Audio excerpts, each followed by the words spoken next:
Gelecek bir süre olacak biraz. Şimdi köyden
Teşekkür ederim. Güzel.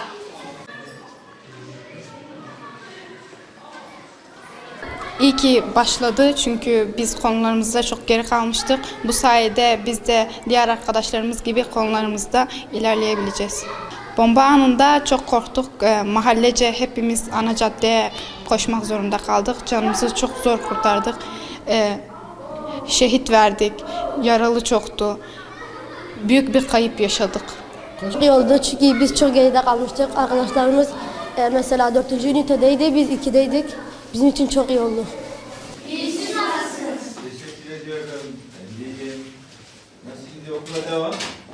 Değil mi? Genelde diğer sınıflarımızda oluyor. Yani tek tük. gönderdik. Sizler hep beraber el ele vererek inşallah sizin eğitim noktasında geri kalmamanız adına gereken yapılacak. Ben sizlere başarılar diliyorum bakalım. Evet, inşallah. Deriz mi? Senin olmak istiyorsun. Doktor olmak istiyorsun. Doktor olmak istiyorsun. Bu anlamda söylüyor. Aferin doktora sana. Bak bu meslekten çıkıyor. Evet. İnşallah, inşallah, inşallah. Gel, sen götürelim. Tek kalsın. Ülkemizde ilk defa bu sene karnesiz ara tatil dönemi başladı. Tüm Türkiye'de, tüm ülkede yavrularımız bir haftalık tatile girdiler. Tabii ilçemizde bu Suriye sınırı harekatından kaynaklı olarak bu bölgeye maalesef havan saldırıları olmuş ve 2 tane vatandaşımız şehit olmuştu buradan ve 20'nin üzerinde yaralımız vardı. Biz de devlet olarak yavrularımızın can güvenliği en önemli hususumuz olduğundan dolayı okulları tatil etmiştik bu bölgede. Bu bu ara dönemden, ara tatilden istifade ederek ilçemize yavrularımızın eğitimden eksik kalmaması noktasında bir haftalık telafi eğitime girdik. Bugün itibariyle pazartesiden cumaya kadar tüm öğretmenlerimiz, idarecilerimiz ve öğrencilerimiz de bu 2 haftalık tatil sürecini eğitimden eksik kalınan süreyi bu 1 haftalık süre içerisinde tamamlayıp yavrularımızın bu eksikliğini gidermek istiyoruz. Tabii ki az önce yavrularımıza da söyledik. İnşallah bundan sonraki süreçte devletimizin kararlılığıyla bu tarz üzücü olaylar söz konusu olmayacaktır.